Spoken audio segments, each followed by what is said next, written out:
पिछले 1 महीने से हम तैयारी कर रहे थे केदारनाथ धाम वाली।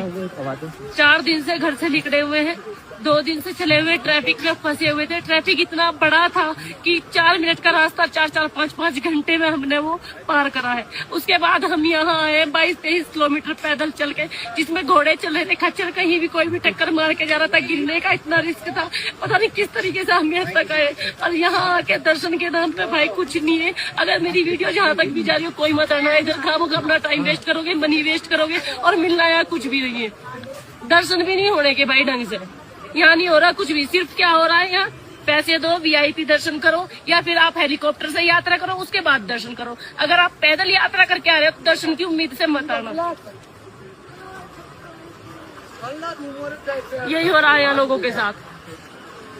आज बिना दर्शन किए हम यहाँ से वापस जा रहे हैं, सिर्फ गेट पे से एक तो ऐसे घूम के बस ऐसे जा रहे हैं।